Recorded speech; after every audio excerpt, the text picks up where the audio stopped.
नमस्कार, मैं अंजलि मिश्रा। स्वागत है आप सभी का द न्यूज में। आपको बता दें कि ईडी लगातार जो है नेशनल हेराल्ड मामले को लेकर कार्रवाई करती हुई नजर आ रही है और इसी मामले में ईडी ने अब एसोसिएटेड जनरल लिमिटेड एजेएल और यंग इंडियन जो है कि संपत्ति कुर्क किए जाने के बाद लगातार अब विवाद बढ़ा, क्योंकि उन्होंने इन संपत्तियों को जो है जब्त किया गया है और इसके बाद बीजेपी और विपक्ष एक दूसरे पर हमलावर जो है नजर आ रहे हैं। इसी बीच केंद्रीय मंत्री और भाजपा के नेता रविशंकर प्रसाद ने आज एक प्रेस कॉन्फ्रेंस की और कांग्रेस की पोल खोल दी। साथ ही साथ उन्होंने पूरी तरीके से इस बात को बताया है कि कैसे जो है इस पूरे मामले में जो है घोटाला किया गया है, कैसे इस मामले को छुपाने का प्रयास गांधी परिवार द्वारा किया गया है और इससे अनुचित लाभ जो है लिया गया है, कितने पैसे का जो है ये लाभ लिया गया है। उन्होंने आपको बता दें कि करारा हमला बोला। ईडी द्वारा नेशनल हेराल्ड से जुड़ी संपत्ति जब्त करने पर कांग्रेस और गांधी परिवार के खिलाफ जो है उन्होंने बयान दिया और भाजपा नेता जो है रविशंकर प्रसाद ने मनी लॉन्ड्रिंग मामले में ईडी द्वारा एजेएल और यंग इंडिया की संपत्ति को जब्त करने पर कहा कि कांग्रेस पार्टी कहती है कि आजादी की लड़ाई में हमने काम किया है। पहले उन्होंने आजादी की लड़ाई को अपने परिवार में समुचित कर लिया और इसी तर्ज पर परिवार की बादशाहत जो है शुरू हो गई। ये परिवार स्वतंत्रता अभियान की संपत्ति को भी अपनी विरासत और निजी संपत्ति मानता है।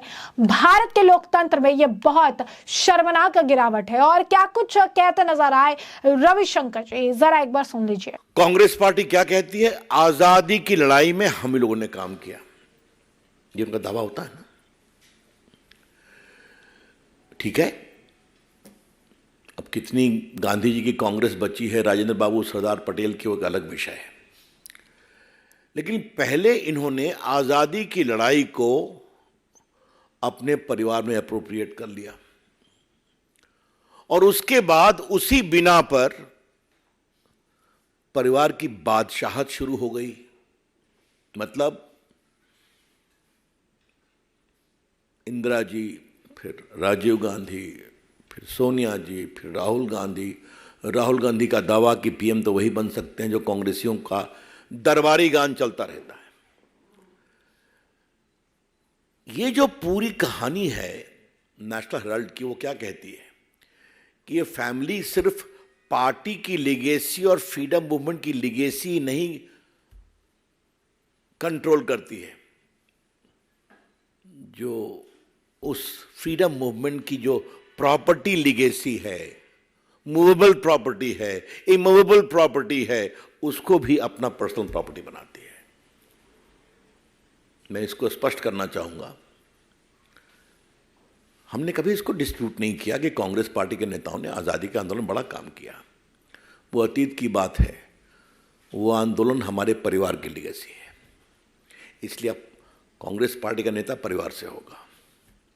और दूसरा, उस आंदोलन से जुड़े हुए अखबार हैं, उनके शेयर हैं, उनकी प्रॉपर्टी है, वो भी हमारी प्रॉपर्टी है। यह है इस पूरे कहानी का सार। New low in the democracy of India. Bharat के लोकतंत्र में एक बहुत शर्मनाक गिरावट है। मैं हमेशा कहता हूं, लोकतंत्र लोकलाज से चलता है। अब कांग्रेस पार्टी लोकलाज कितना कहती है, कितना समझती है, कितना पालन करती है, वो देश देखता है। तो जैसा कि आपने सुना, उन्होंने कहा कि लोकतंत्र लोकलाज से चलता है और अब कांग्रेस पार्टी लोकलाज का कितना पालन करती है वो देश देखता है। गांधी परिवार को भ्रष्टाचार और सत्ता के दुरुपयोग सहित उनके पापों की सजा भुगतनी होगी। उन्होंने कहा कि बीजेपी कांग्रेस नेतृत्व खासकर सोनिया गांधी, राहुल गांधी और प्रियंका गांधी से बिल्कुल सीधा सवाल पूछना चाहेगी। कैसे रैंक की बेईमानी, सार्वजनिक संपत्ति की लूट, और अगर कार्रवाई की जाती है तो ये लोकतंत्र का खंडन है।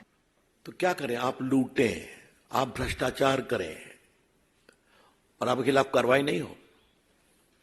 मैं सिर्फ एक चीज पढ़ना चाहता हूं आपके लिए, जो ट्रायल कोर्ट ने इनको समन किया था।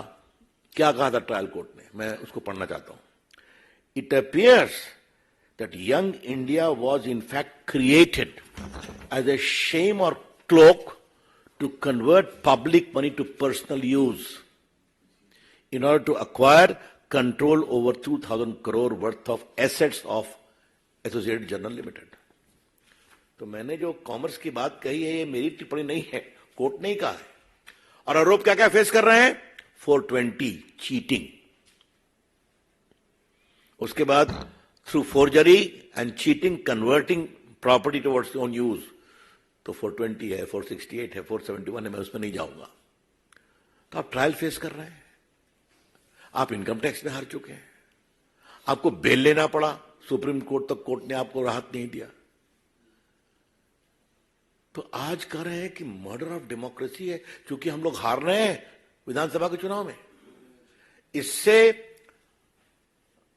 बेसिर पैर की बात हो नहीं सकती। राहुल गांधी अपने दरबारियों को कहिए कि आपको प्रोटेक्शन में आगे आते हैं, थोड़ा होमवर्क क्यों नहीं करते? हाँ, वहां तो आप जानते ही हैं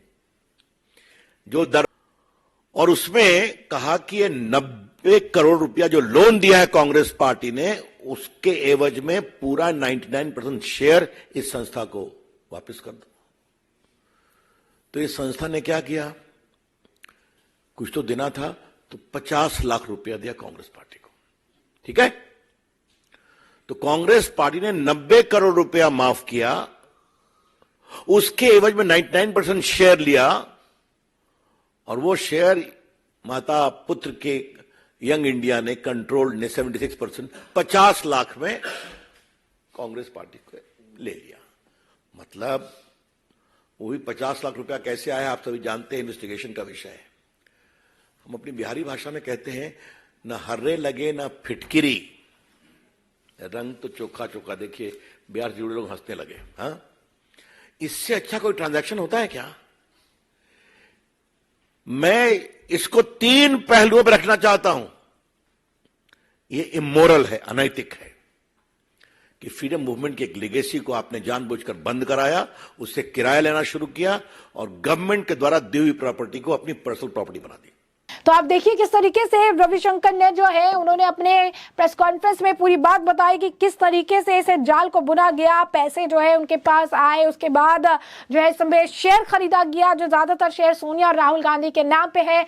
79% ऑफ द शेयर जो है वो सोनिया राहुल गांधी के नाम में है और बाकी जो शेयर है वो 4 लोगों में डिवाइड किया गया था।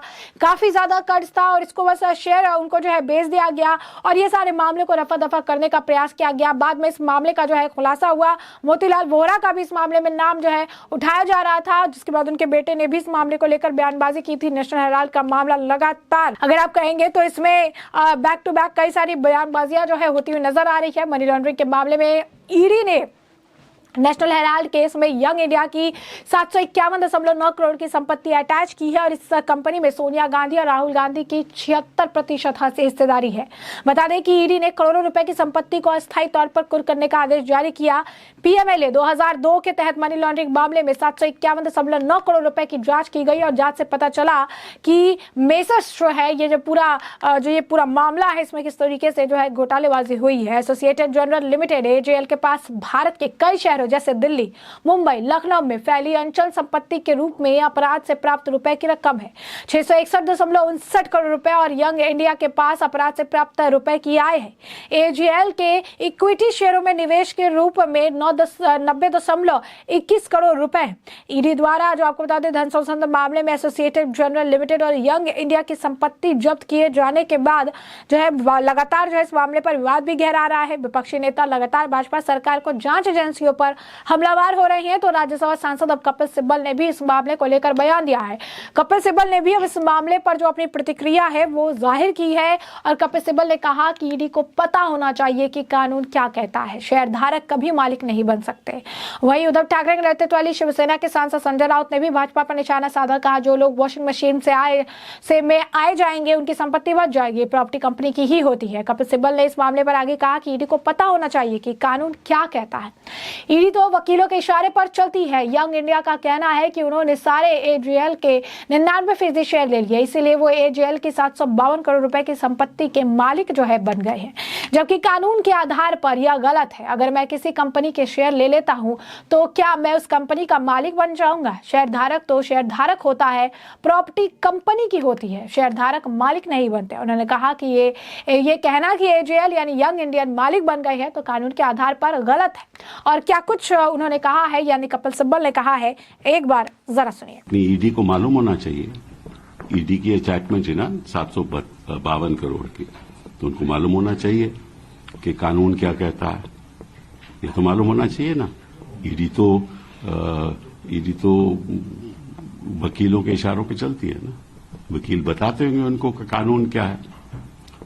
तो मुश्किल ये, एटलीस्ट मुझे ये मुश्किल लगती है कि अगर यंग इंडिया कहते हैं कि उन्होंने सारे शेयर एजेएल के ले लिए 99%, यही है ना, ये चार्ज है ना, तो इसका मतलब वो एजेएल की प्रॉपर्टीज की जो संपत्ति है उसके वो तो हकदार बन गए, ठीक है ना। अगर मैं आपकी कंपनी में शेयर खरीदता हूं, मैं रिलायंस में खरीदता हूं, टाटाज में खरीदता हूं या अडानी की कंपनी में खरीदता हूं और मेरे पास 10 लाख शेयर है, तो मैं अडानी की प्रॉपर्टी का संपत्ति मेरे पास आ गई। शेयर होल्डर तो शेयर होल्डर होता है ना, संपत्ति तो कंपनी की होती है। हाँ, प्रॉपर्टीज कंपनी ओन करती है, शेयर होल्डर प्रॉपर्टी नहीं, शेयर होल्डर की संपत्ति नहीं होती। शेयर होल्डर तो अपने शेयर बेच सकता है, कोई और खरीद सकता है। तो पहली बात कि ये कहना कि इनकी 752 करोड़ की जो एसेट्स हैं एजीएल के, उनके ये मालिक बन गए, कानून के आधार पे ये बिल्कुल ही गलत है, क्योंकि शेयर होल्डर कभी मालिक बनता नहीं कंपनी की प्रॉपर्टी का। पहली बात तो ये। दूसरा, ये सेक्शन 25 कंपनी, मतलब नॉट फॉर प्रॉफिट, मतलब कि ये कंपनी में कोई मुनाफा नहीं आ सकता, ठीक है ना। अगर मुनाफा नहीं आ सकता और यंग इंडियन अगर लिक्विडेशन में चले जाए या काम नहीं कर जाए तो किसी और सेक्शन 25 कंपनी को चले जाएगा, इनको कुछ नहीं मिलने वाला। तीसरी बात, चीट किसने किसको किया? एजेएल तो नहीं कहा कि यंग इंडियन ने चीट किया, ना यंग इंडियन ने कहा कि एजेएल ने चीट किया, तो किसको चीट किया? किसका ब्रीच ऑफ ट्रस्ट हुआ? किसके साथ कंस्पिरेसी हुई? अब थोड़ा बहुत कानून हम जानते हैं और ये लोग तो ईडी और इनके महावकील तो ज्यादा जानते होंगे, लेकिन हमें जरा बता दें कि कौन सा ऐसा कानून है जो कहता है कि शेयर होल्डर कंपनी का एसेट्स का मालिक बन जाता है। तो जैसे कि आपने सुना, उन्होंने कहा कि दूसरी बात ये है, बात तो ये रही कि ये तो ना तो यंग इंडिया ने कहा कि घोटाला हुआ और ना ही एजेएल ने, तो किसके साथ धोखा हुआ है, किस पर विश्वास का उल्लंघन हुआ है? हमें बताइए, कौन सा कानून कहता है कि शेयर धारक संपत्ति के मालिक जो है वो बन जाते हैं? इस बात का भी आप जो है जवाब दीजिए। तो आप देखिए कि कपिल सिब्बल जो है अब गांधी परिवार के लिए बयानबाजियां करते हुए नजर आ रहे हैं। विपक्ष का नेता, जब भी ईडी सीबीआई की कोई कार्रवाई होती है, ईडी सीबीआई से जुड़ा कोई मामला होता है, तो एकजुट हो जाते हैं, एक साथ नजर आते हैं और इसे लेकर बीजेपी पर निशाना साधने लगते हैं। और इस बार भी यही मामला देखने के लिए मिल रहा है। जब मामला चुनाव से जुड़ा होता है तो अलग अलग एक दूसरे के खिलाफ बयानबाजियां करते हैं, लेकिन वही जब मामला ईडी और सीबीआई से जुड़ा होता है तो एक साथ आके ऐसे दिखाने का प्रयास करते हैं कि विपक्ष एकजुट है और लोकतंत्र की हत्या जो है की जा रही है। तो ऐसे में हमने आपको जो पूरा मामला है ये बड़ा विस्तार से बताया कि पूरा मामला क्या है, किस तरीके से बीजेपी के नेता रविशंकर द्वारा जो है इस मामले का खुलासा किया गया। प्रेस कॉन्फ्रेंस करके कांग्रेस पर उन्होंने कई सारे आरोप तो लगाए ही, साथ ही साथ इस पूरे आप कह सकते हैं स्कैम का जो है भांडाफोड़ किया और ये भी बताया है कि किस तरीके से कांग्रेस के अपने पापों का सजा जो है वो भुगतना पड़ेगा। वहीं दूसरी तरफ आपने देखा कि किस तरीके से कपिल सिब्बल जो है अब इस मामले को लेकर गांधी परिवार के बचाव में उतरे हुए नजर आए। तो ऐसे में अब इस पूरे मामले पर आपकी भी जो राय हो हमें कॉमेंट सेक्शन में कॉमेंट करके जरूर साझा करिएगा। धन्यवाद। चुनाव में हम हताश हैं, इसलिए हम काम कर रहे हैं। कानून के जानकार अभिषेक बाबू भी बोल रहे हैं, क्या मतलब है इसका?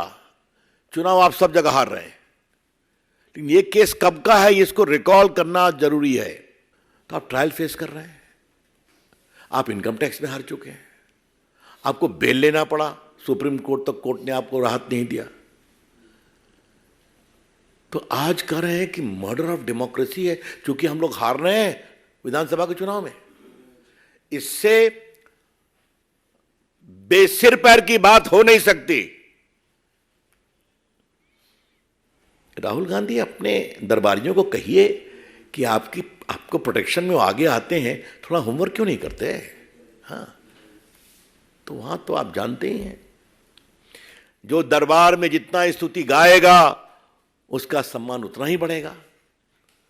लेकिन चूंकि लोकतंत्र के आहत होने की बात कह दी कि प्रमुख विरोधी दल को यह किया जा रहा है, तो मुझे लगा कि आज ये सारी बातें विस्तार से कह दें। The family must pay for its since. The Congress party family अपने भ्रष्टाचार, सत्ता के दुरुपयोग और संपत्ति के लूट का जवाब तो देना पड़ेगा ना आपको। हाँ, तो आप भागते क्यों हैं?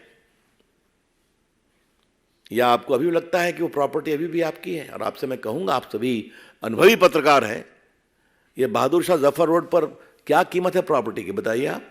हाँ, और सब जगह प्राइम प्रॉपर्टी मिली इनको, कई तो बाद में मिली मोहाली वगैरह में। तो उसके मामले में बड़े दिमाग से काम होता था कि चूंकि इसको एक्वायर करना है अपने लिए, तो प्रॉपर्टी भी सरकार के द्वारा अच्छी लाई जाए। किसके नाम पर? फ्रीडम मूवमेंट के अखबार के पब्लिकेशन के नाम पर। और उसका क्या हुआ मैं बता चुका हूं। तो इसलिए हम इसकी टोटली भर्त्सना करते हैं, और हिम्मत है तो ईमानदारी से आप फेस करिए। इनकम टैक्स आपने फेस किया, आप हारे, बेल पर आप हैं, तो ईडी ने अटैच किया है, कंटेस्ट करिए। मनी लॉन्ड्रिंग का केस है, प्रोसीडिंग्स ऑफ क्राइम में फेस करिए, और करना ही पड़ेगा, बिल्कुल।